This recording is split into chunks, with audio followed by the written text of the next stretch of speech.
Maraming mga taong gustong hadlangan ang pagbabalik ng mga Marcos sa Malacanang at sirain ang kanilang mga imahe sa publiko. At kanilang itong ginagawa sa loob ng mahigit 3 taon na ang nakakalipas. Sa magpahanggang ngayon, kanilang kasama sa instrumentong pagsira sa kanila ay ang pagpapakalat ng fake news sa mainstream media. Ating matatandaan na simula ng pag-upo ng mga dilawan ay kanilang binura at sinunog ang mga libro na nagpapakita ng magandang adhikain ng mga Marcos sa sambayanang Pilipino. At dahil din sa mainstream media sa pagpapakalat nila ng fake news about sa Marcoses, maraming tao ang kanilang napaniwala rito. Sa paglipas ng panahon, sa pagsibol ng tinatawag nilang social media, sa Facebook o sa YouTube, lumabas ang tunay na kulay ng mga elitista o mga oligarko. Sabayan mo pa sa pamumuno ni Pangulong Rodrigo Duterte ay lalong nagising ang sambayanang Pilipino. Paano nga ba kung si Bongbong Marcos ang susunod na magiging presidente ng Pilipinas? Matatandaan noon sa sinabi ni Pangulong Rodrigo Duterte na kung mananalo si Bongbong Marcos sa protest niya kay Leni Robredo, ay pwede na itong mag-step down o bumaba sa pwesto at si Bongbong Marcos na ang mag-take over nito. Ibig sabihin nito, mga pare ko at mare ko, ay malawak ang kapasidad at kayang-kaya ni Bongbong Marcos na pamunuan ang bansang Pilipinas. Like father, like son. Kung ano ang puno ay siya ring bunga, ika nga, mga pare ko at mare ko. Bago napunta sa national position, si Bongbong Marcos ay naging gobernador at congressman muna siya ng Ilocos Norte. Sa kanyang pamumuno ay kanyang tinayo ang windmill na siyang another source of kuryente sa Ilocos Norte. Nakakatulong ito para maging mura ang bayad ng kuryente ng mga mamamayan. Kung makakapunta ka dito sa Norte, ay para ka na ring nakapunta sa ibang bansa. Dahil dito makikita mo ang kalinisan ng bawat bayan, lalo na sa sentro nito na Lawag City. Maayos at masunurin ang mga mamamayan at konting krimen lang ang naitatala dito. Simula noon hanggang ngayon, tanging Marcos lang ang nakaupo sa pwesto at walang gustong lumaban sa kanila sa politika. Dahil ito sa kanilang magandang pamamalakad sa lalawigan ng Ilocos, kaya mahal na mahal sila ng mga tao. Marami ang naniniwala, lalo na ang mga matatanda, na kung hindi napatalsik sa pwesto noon si Pangulong Ferdinand Marcos, ay isa na tayong mayaman na bansa ngayon. Kaya sa pagbabalik ng mga Marcos sa politika at kung magiging presidente si Bongbong, ay kaya nitong palaguin ang bansang Pilipinas. Kaya nitong ipagpatuloy ang mga proyekto ng kanyang ama tulad ng muling pagbubukas ng Bataan Nuclear Power Plant. Malaki ang maitutulong nito sa sambayan ng Pilipino sapagkat magiging mura na lang ang bayarin nila sa kuryente.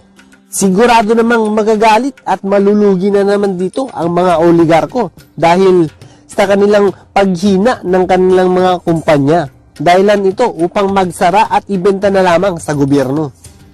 Kanya ding pagyamanin ang mga hydropower at thermal energy, pagpapalawig o pagpaparami sa mga dams para magkaroon ng maraming source ng tubig lalo na sa Kamaynilaan at sa karatig bayan nito. Siguradong maghihimutok na naman ang mga oligarko lalo na sa mga may-ari ng Maynilad at Manila Water dahil tuluyan na silang malulugi at dahilan ng kanilang pagsara. Kung ating susuriing mabuti, ang mga ito ay para sa kaginhawaan ng sambayanang Pilipino. Matutuldukan na rin ang sinasabi ng ibang tao tungkol sa Marcos Gold na galing sa mga Talyano royal families, Yamashita treasures at mga kayamanang naipamana ni Jose Antonio Diaz de la Paz at ang original na titulo ng Pilipinas. Ang mga gold na ito raw ay dineposito ng pasikreto ni na Antonio Diaz at President Marcos sa World Bank na diniklarang pag-aari ng sambayan ng Pilipino. Ang mga ito ay may lalabas lamang kung makakabalik ang mga Marcos sa Malacanang. Ang Global Debt Facility ng World Bank at IMF ay pag-aari din ng bansang Pilipinas na siyang sinet up ni Pangulong Ferdinand Marcos. Kung totoo ito, ang mga parekoy at marikoy ay may implement muli ng mga Marcos ang humanitarian program na siyang magpapatayo ng libreng pabahay sa mga Pilipino. Ito ay pagbuwag sa mga oligarko na ang negosyo ay pagbabayad ng house and lot na siyang napakalaking halaga nito.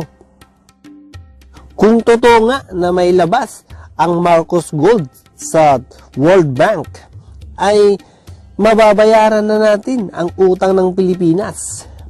Makakapagpatayo pa tayo ng sariling pabrika. Magkakaroon tayo ng ultra-modern infrastructure tulad ng bullet trains at iba pang advanced technology kung saan hihina ang mga negosyo ng mga oligarko.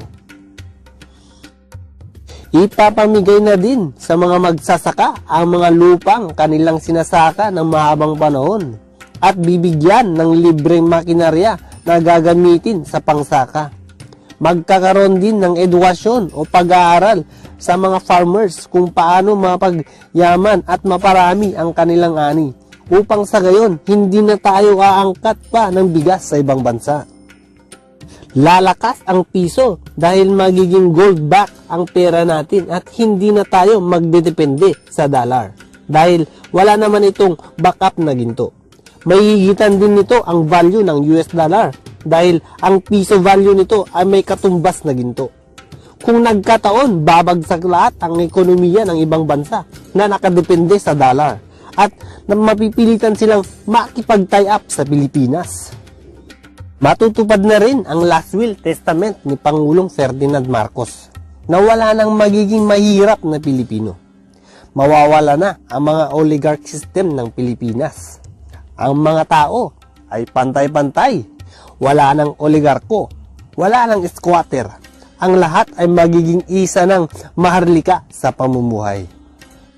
Babawiin din ang lahat ng pag-aari ng gobyerno na pinagbenta noon ng mga Aquino at Ramos, lalo na sa electric at water firms. Ibig sabihin nito, mga parekoy at marikoy, magiging mura na lamang ang babayarin sa tubig at kuryente kung gobyerno na ang nagmamanage nito.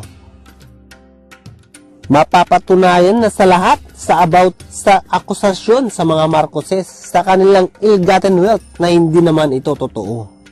Ang ekonomiya ng Pilipinas ay lalong lalakas at mamamayagpag sa buong mundo. Kaya ikaw, parekoy at marikoy, kung gusto mong mangyari ito, ay dapat mo nang iupo at ilagay sa pwesto si Bongbong Marcos sa darating na eleksyon sa 2022. Hanggang dito na lamang po. Maraming salamat.